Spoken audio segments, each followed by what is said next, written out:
Meditación sobre el sermón de las 7 palabras de Jesús en la cruz. Primera palabra: Padre, perdónalos porque no saben lo que hacen. Lucas 23:34.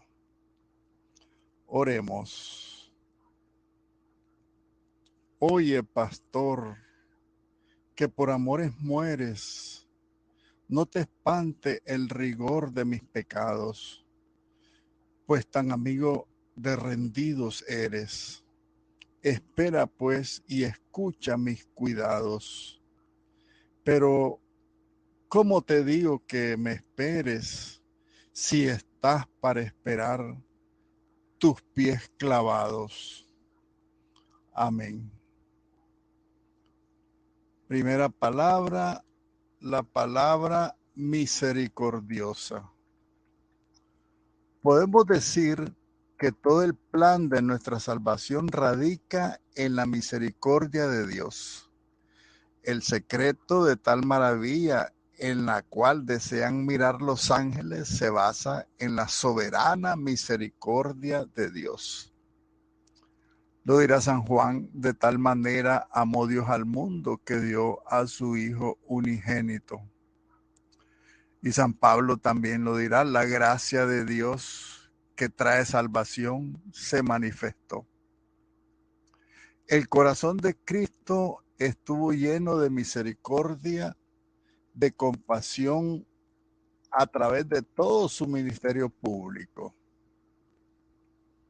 Él se compadecía de los enfermos y los sanaba, de la gente hambrienta y le daba de comer, de los inocentes niños que estaban por entrar en los azares y vicisitudes de la vida y los bendecía.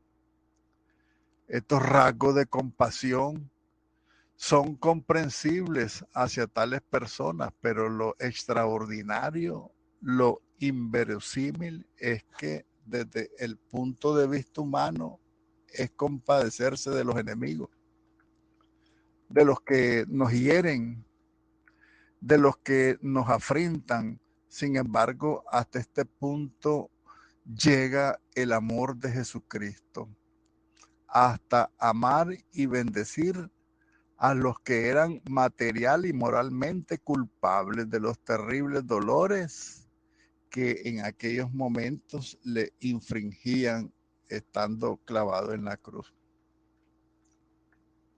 Séneca nos dice que los crucificados maldecían el día de que nacieron, a los verdugos, a sus madres, a todos y a todos.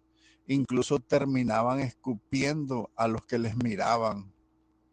Y Cicerón nos recuerda que a veces era necesario cortar las lenguas a los que iban a ser crucificados para impedir que blasfemaran de una manera terrible en contra de esos sus dioses antiguos. Es seguro que los verdugos de Cristo esperaban oír voces y maldiciones de aquel que por las órdenes recibidas de poner en su cruz en medio, lo consideraban sin duda como un jefe de malhechores. Al poner a Jesús en medio de dos ladrones, era considerado como jefe de malhechores. Los fariseos y los escribas, que conocían mejor al maestro de Galilea, esperaban oír por lo menos quejidos de dolor. Pero qué sorprendente que se quedaron, porque lo que oyeron fue otra cosa que la queja y el lamento. De los labios de Jesucristo salió no un grito, sino una plegaria, una dulce y suave oración de perdón. El verbo griego de esta frase no está en pasado, sino está en gerundio. Leheim, dice el griego, no es dijo, sino iba diciendo: Dios mío, perdónalos porque no saben lo que hacen. Lo que nos hace suponer que esta admirable frase de Cristo fue repetida varias veces durante ese proceso cruel de clavarlo en la cruz. cuando los clavos entraban en su carne, cuando la cruz fue levantada y el dolor se hacía más agudo. Y Jesús iba repitiendo la plegaria de perdón. ¿Por qué tal maravilla? ¿Por qué Jesús es todo amor? Sí, lo hemos dicho al principio, Dios es amor. Y esta es la base de la redención. Pero también porque es sabiduría divina. Se ha dicho también con razón que comprender es perdonar. Y comprendía, conocía la ignorancia de todos los culpables de ese horrendo crimen. Decía él, no saben lo que hacen. ¿Quiénes no saben? Los soldados, nosotros. A lo sumo, tratando de ser imitadores de nuestro sublime Maestro Jesucristo, habríamos dicho, perdona a los soldados, perdona a los ejecutores materiales de esta atrocidad porque son irresponsables, obedecen órdenes. Y también diríamos, castiga a Pilato, castiga a Caifás, a los sacerdotes, a todos los miembros del Sanedrín. Eso habríamos dicho nosotros. Pero la súplica de Jesús incluía a unos y a otros. Pues él bien sabía que también estos eran ignorantes del gran misterio de su persona y que su súplica obtuvo respuesta. Ya lo vemos en la Sagrada Escritura, en el libro de los Hechos de los Apóstoles, en el capítulo 6. Pero la misma súplica misericordiosa es una advertencia porque nos muestra una razón para la misericordia que tiene sus límites. Límites que dejan al que los traspasa fuera del alcance del perdón. Hasta aquel momento, todos los más directamente culpables de la muerte de Cristo se hallaban incluidos en la misericordiosa súplica, pues no habían sabido comprender el significado de la persona de Cristo. Lo tomaron por uno de tantos falsos mesías. Pero después que el Evangelio fue predicado con tanta claridad y fue del dominio público en toda la ciudad de Jerusalén, después que Pedro aplicó tan claramente las profecías del Mesías Redentor a la persona de Cristo, y después de que este Pedro demostró por qué era necesario que el Cristo padeciera, después que puso en evidencia la prueba irrefutable de su resurrección, esta resurrección que los príncipes de los sacerdotes sabían bien que nadie, que era un hecho real, sabían mejor que nadie que la resurrección era un hecho real porque se los habían dicho sus soldados, esos soldados que guardaban el sepulcro. Los que se empeñaron en ver en él no el anunciado descendiente de David, el Mesías de Dios, sino quisieron ver solamente un vago resucitado por el poder de Belcebú, porque así convenía a su orgullo y a sus intereses. Lo que tal hicieron quedaron fuera del perdón, como antes lo había quedado Judas, y tuvieron bastante evidencia y la rechazaron. No tendrían ya excusas delante del tribunal de Dios. Todos los perdonó, pero ellos no quisieron recibir su perdón. La tendrás tú, que has oído una y otra vez el Evangelio. Puede decirse que no sabes lo que haces cuando endureces tu corazón a los llamamientos de la gracia de Dios. Oh, que ninguno de ustedes que me escuchan quede en la terrible situación del faraón de Egipto, de Judas, de Caifás, de Pilato, de Herodes, sino quedemos en la situación de los ciudadanos y de los sacerdotes judíos que obedecieron a la fe.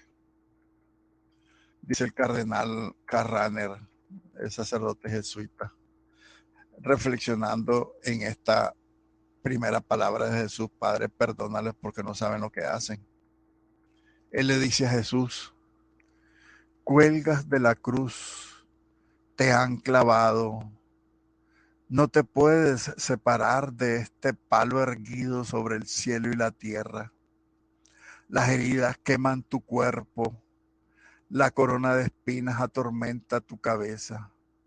Tus manos y tus pies heridos son como traspasados por un hierro caliente, y tu alma es un mar de desolación, de dolor, de desesperación.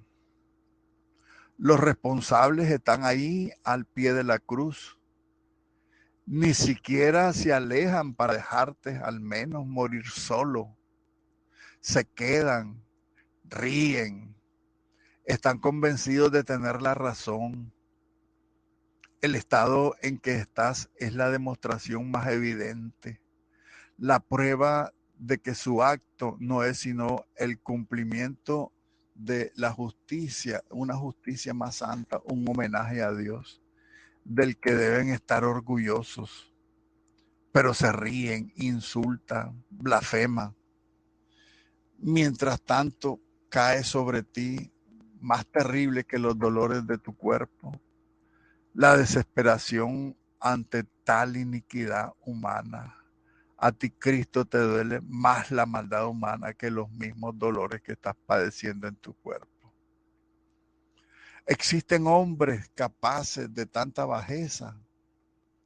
Hay al menos un punto común entre tú y ellos. ¿Puede un hombre torturar así a otro hombre hasta la muerte? Desgarrarlo hasta matarlo con el poder de la mentira, de la atracción, de la hipocresía, de la perfidia, del odio y de la maldad. Y mantener la pose de juez imparcial al aspecto del inocente, las apariencias de lo legal. ¿Cómo lo permite Dios? Oh Señor, nuestro corazón se habría destrozado en una furia desesperanza, en una furiosa desesperación. Habríamos maldecido a nuestros enemigos, incluso a Dios mismo con ellos.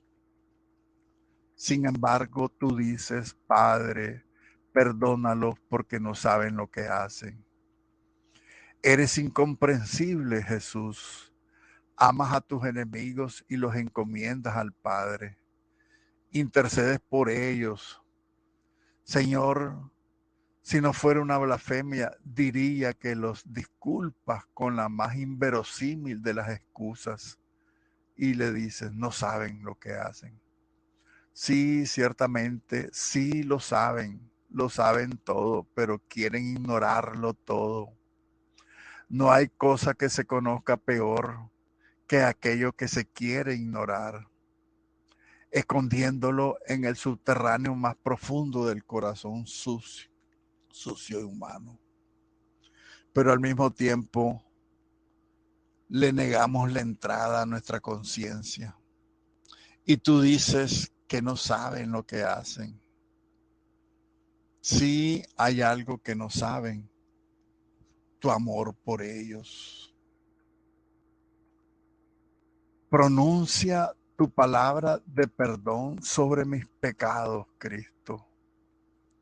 Di al Padre, perdónalo porque no sabe lo que hace. Mas lo sabía todo, pero no conocía tu amor.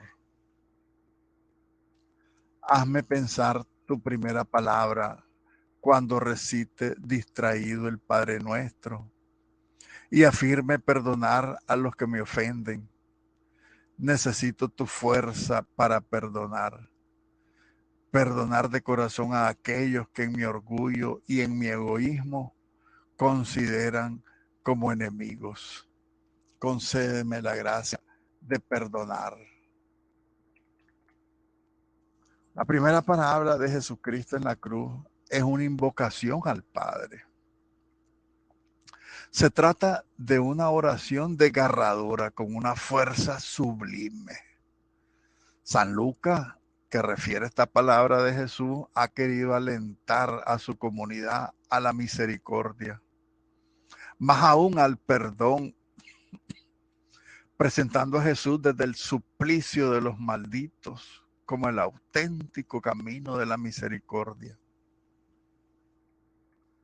Para el autor del tercer evangelio, San Lucas, los patrones literarios se contemplan en el sentido tipológico porque creemos con el escritor L.D. Block que el evangelista Lucas pudo presentar el misterio de Cristo desde la profecía y el patrón del Antiguo Testamento. Bien lo podría haber hecho.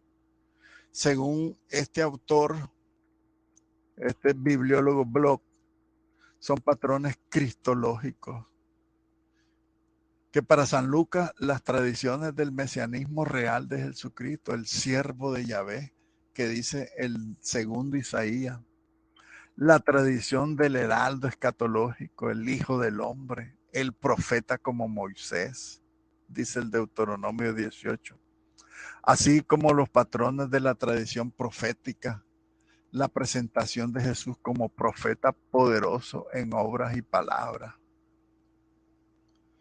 Por eso la interpretación del relato lucano de San Lucas es que la misericordia es una de las claves de lectura de este Evangelio de San Lucas. San Lucas presenta muchas parábolas de la misericordia a lo largo de su obra, tanto en el Evangelio como en el libro de los Hechos de los Apóstoles, escritos por él también.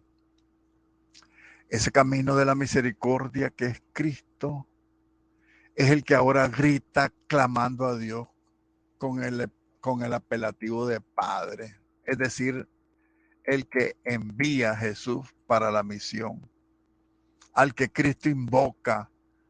El Dios de Jesucristo es para San Lucas Padre. Recordemos la parábola del Padre de la Misericordia. Y le pide que los perdone. Posiblemente, dicen los biblistas, en primer lugar a los verdugos y a todos los que están implicados en su crucifixión. Las razones de su ignorancia, su pecado, ese pecado inconsciente son un motivo familiar para San Lucas, que dice, no saben lo que hacen. El lenguaje de este dicho es lucano, o sea, de San Lucas, es propio de San Lucas. Sobre todo si atendemos a la forma de redacción de su evangelio y al mismo tiempo que es su estilo original, porque está en unión con el retrato de San Lucas para con Jesús y sirvió al evangelista San Lucas también para mostrar en el libro de los Hechos de los Apóstoles al primer testigo de Cristo que muere perdonando a sus enemigos. Acuérdense de San Esteban. Y suplicando a Dios con el apelativo Señor. Algunos autores biblistas han querido ver aquí una glosa inspirada por la oración de Esteban y toman del libro de los Hechos de los Apóstoles la excusa de la ignorancia. Otros piensan que la ablación puede explicarse por una reacción antijudía. La invocación del perdón apunta a los judíos y no a los romanos, según el contexto donde los soldados no aparecen más que en el verso 36 de este relato. Pero el versículo aparece en la tradición llamada occidental, en la escritura. Y es la primera que en el Evangelio, más bien en el libro de los Hechos de los Apóstoles, acentúa el antijudaísmo en detrimento de la excusa de la ignorancia. ¿Cómo podemos explicar esto? Lo cierto es que esta oración de Jesucristo desde la cruz tiene un verdadero alcance y está dentro de la manera de expresarse de San Lucas. Él, San Lucas, quien durante su obra no ha cesado de presentar la figura de Jesucristo como un auténtico camino de la misericordia. De lo que nosotros estamos convencidos es de que San Lucas ha releído en la Biblia de los 70 el cuarto cántico del siervo del Señor del profeta Isaías, capítulo 53. donde el siervo intercede por sus enemigos. San Lucas también pone en boca de Jesucristo, orante al Padre, el perdón por sus agresores, es decir, todo lo que ha intervenido en el hecho de su crucifixión.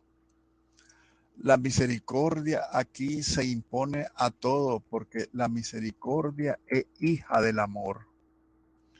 Y el profeta de Nazaret, Jesucristo, ha ejercitado hasta el final la misericordia. Esa misericordia hija del amor. La razón de este ejercicio sublime de la misericordia es que los enemigos de Cristo no saben lo que hacen. Esto se aplica a los gobernantes, dice los Hechos de los Apóstoles, se aplica al pueblo, se aplica sobre todo a Pilato. Tenemos que estar claros entonces, queridos hermanos, que la misericordia de Dios es infinita. Así de sencillo. Es infinita la misericordia de Dios. Padre, perdónalos porque no saben lo que hacen. Que Cristo desde la cruz se olvidara de sí mismo y que comenzara a preocuparse de sus enemigos.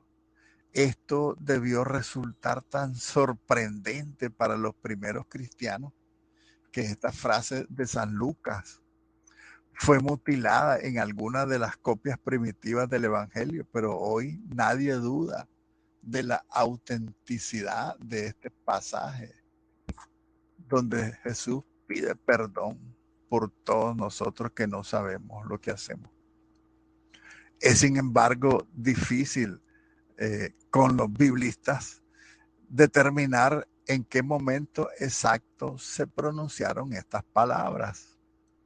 Algunos comentaristas bíblicos dicen que Jesús las dijo en el mismo momento de ser clavado en la cruz y la refieren por consiguiente a los soldados romanos que lo están clavando en ese momento. Y así dan un sentido presente a este texto. No saben lo que hacen, ¿verdad? Del tiempo presente. Pero la idea para otros biblistas no parece muy válida.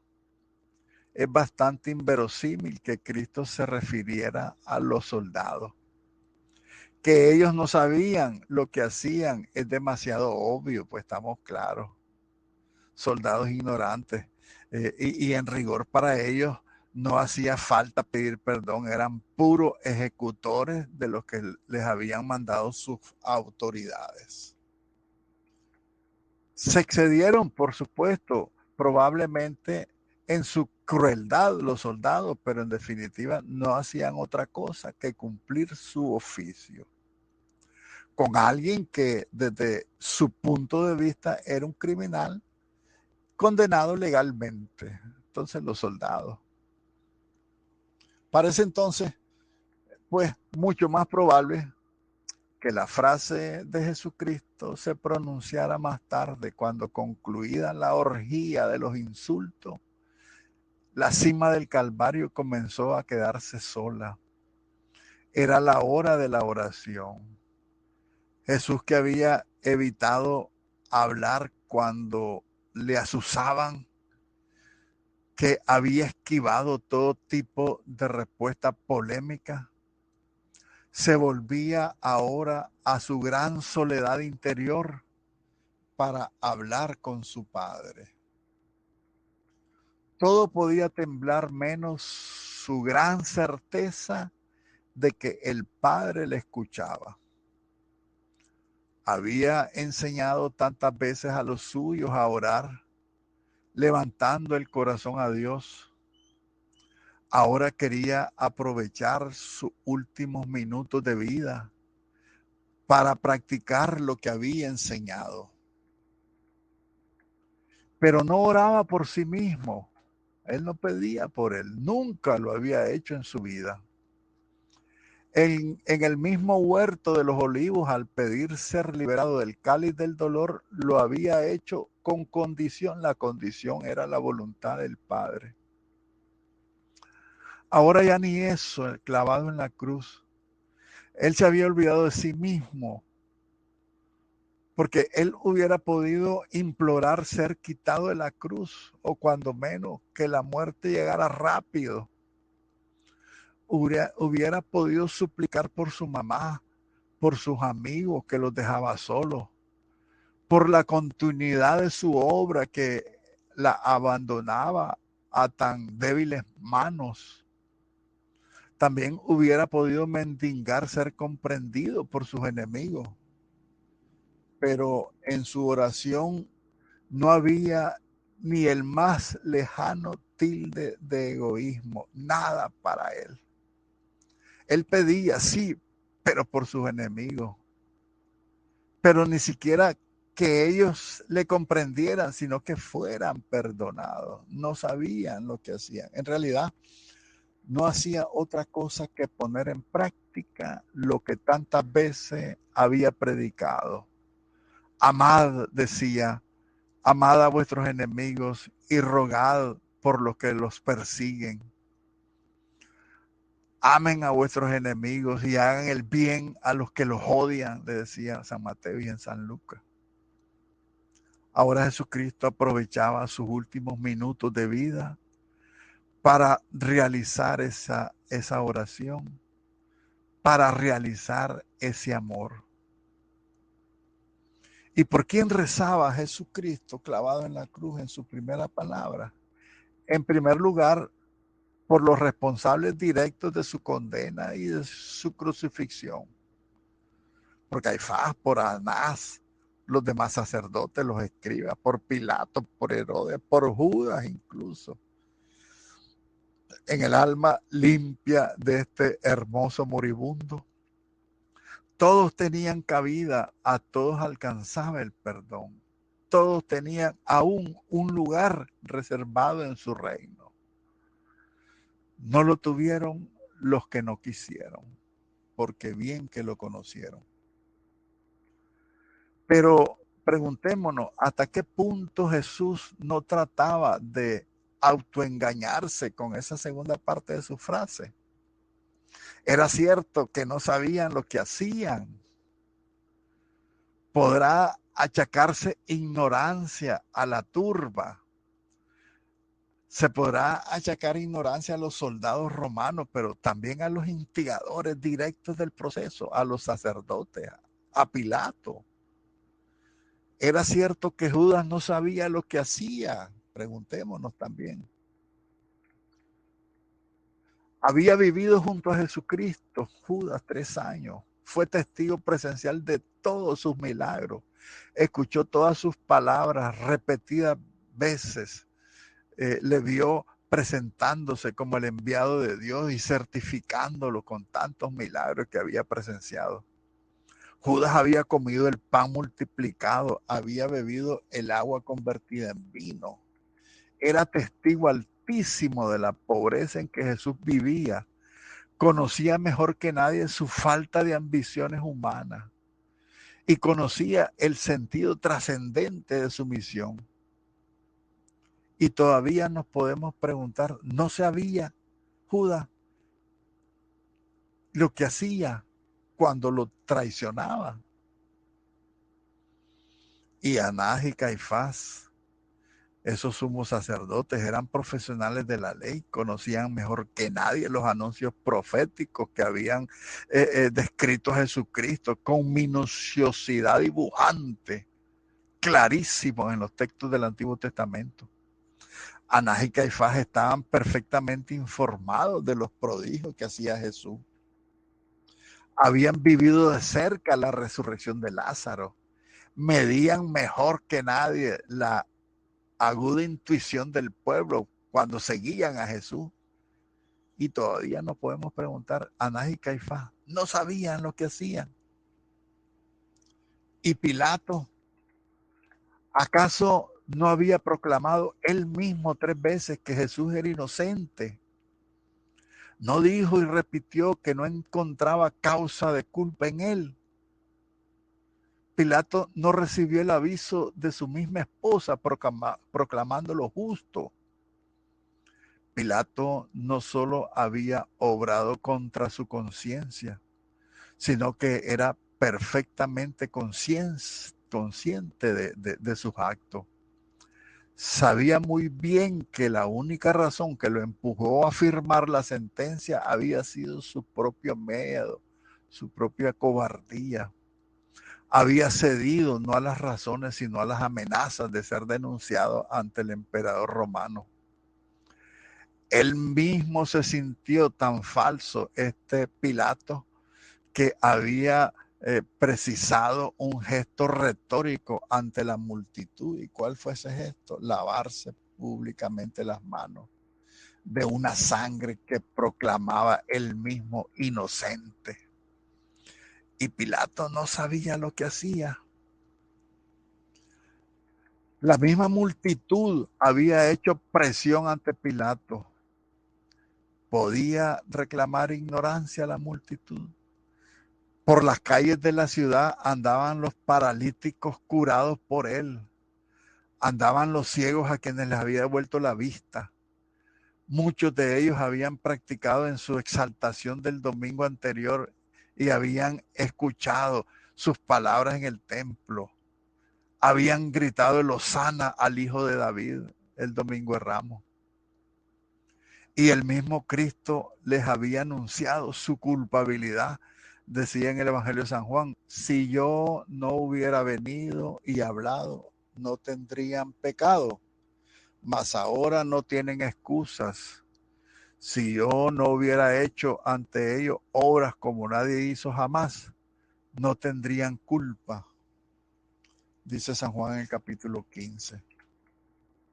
Entonces, ¿cómo habla pues ahora de ignorancia? Jesús, que conoce hasta el fondo la naturaleza humana, pues como Dios es obra suya y como humano la comparte la naturaleza humana. Jesús sabe mejor que nadie hasta qué punto el hombre se ciega a sí mismo y se vuelve ignorante de cuanto le molesta. Culpablemente ignorante es el hombre cuando obra el mal, pero ignorante al fin de cuentas, porque así lo dice Jesucristo, no saben lo que hacen. Judas, por su parte, logró sin duda convencerse a sí mismo de que lo que hacía era bueno para su pueblo. Y Caifás, por su parte, también terminó por sentirse defensor de Dios al empujar a Jesús hacia la muerte. Pilato también pensó que el agua de la palangana le limpiaba de un error que en definitiva no era ni suyo. Eran así entonces todos al mismo tiempo culpables y por eso Jesús pide perdón para ellos. Eran asimismo culpables e ignorantes. Más tarde, cuando San Pedro hable a los judíos de la crucifixión de Cristo, les dirá, bien sé que obrasteis por ignorancia, como también vuestros jefes. Siempre, al fin de cuentas, el que peca está ciego o se ciega. Esta ceguera es la más alta de las tragedias humanas. El hombre no sabe lo que hace, ni para el bien ni para el mal. El hombre no sabe, no sospecha siquiera la importancia que tiene para Dios su pobre y pequeño amor. Como el hombre no ama, no sabe hasta qué punto es amado. No sospecha hasta qué hondura hiere cuando niega ese amor y hasta dónde alegra cuando se entrega. El hombre es ignorante en sí mismo. Cuando ama no sabe tanto bien que hace, pero cuando odia tanto mal que hace, el hombre no sabe. En ese engranaje de Dios con el hombre, en esa unión hipostática, mide con su pequeña medida de ciego, el hombre mide a Dios con medida de ciego, pero para Dios las medidas son infinitas. Cuando el hombre opta por Dios o contra Dios, mide su opción con las mismas coordenadas que cuando elige este o aquel plato de comida. No sabe. Yo lo he pensado muchas veces cuando comulgo la Eucaristía. A veces pienso que es un banquete de comida, no es una persona. Y por eso muchos abusan de la Eucaristía, porque creen que es una cosa, creen que es un derecho comulgar. Cristo es una persona. El hombre no logra descubrir que optar por el bien infinito o por el mal infinito es una opción infinita. El hombre no lo sabe. El hombre no logra sospechar que es mucho más grande de lo que se imagina.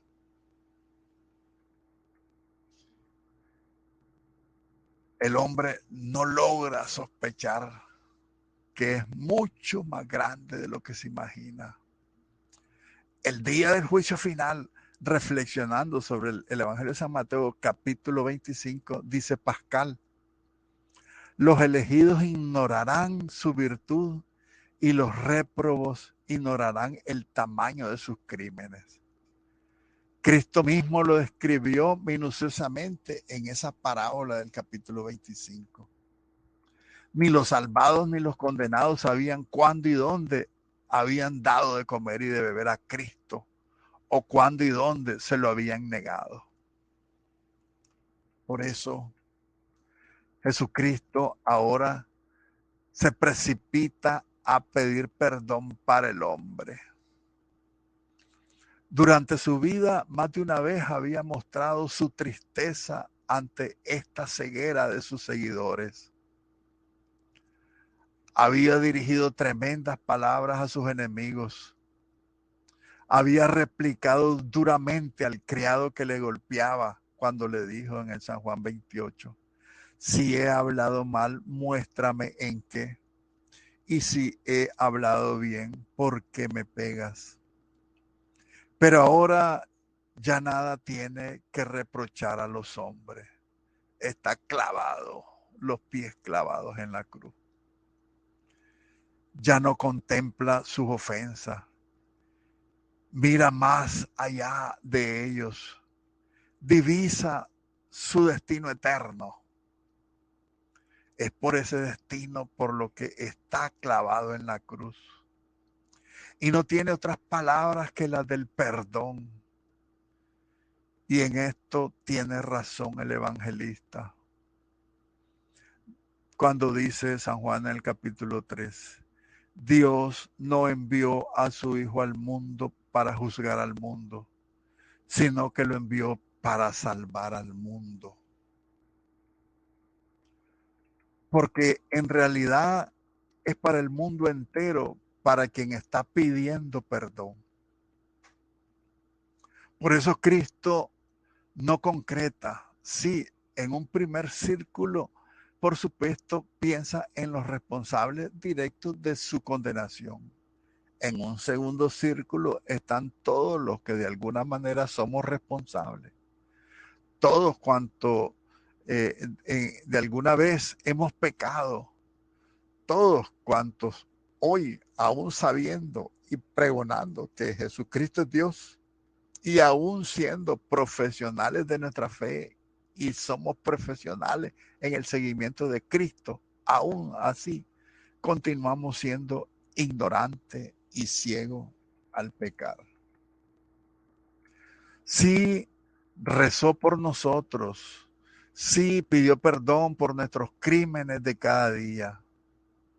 Y no dijo a su padre, perdónales porque tú eres bueno, o tampoco le dijo, perdónales porque yo te lo pido. Usó un argumento casi ingenuo, pero que describía como un mapa su corazón de niño, su corazón tierno y amoroso. Dijo, perdónales porque no saben lo que hacen. No es que se hubiera contagiado de hombres, porque él se hizo hombre. No es que en la guerra entre Dios y el hombre él hubiera apostado por el hombre, no es eso. Es que conocía como nadie la torpe y ciega naturaleza humana, el barro que somos. Pero es sobre todo que más que mirar al hombre tal y como éste existe en el mundo, Cristo le miraba tal y como era amado en su corazón. Ahí no había condenas. Ahí la primera de las palabras sustanciales no podía ser otra que perdón. No era esta, en definitiva, la clave radical de toda su vida, el perdón. El perdón no fue la primera y la última razón de su vida y de su muerte. Perdón, Señor, perdón. Dios mío, perdóname. Dios mío, perdóname. Dios mío, perdóname. Sabiendo o no sabiendo lo que hacemos, sabemos que nos amas, porque ya hemos visto tus maneras en los ojos y en la boca de tu Hijo Jesucristo. Ya no eres para nosotros más el Dios terrible. Sabemos que eres amor. Sabemos que no sabes castigar. Tú eres un Dios vencido en la ternura. Tú esperas siempre, Padre, y acoges y restauras la vida hasta de los asesinos de tu Hijo, que todos lo somos. Perdónalos, perdónanos. Atiende este pedido de tu Hijo en la cruz.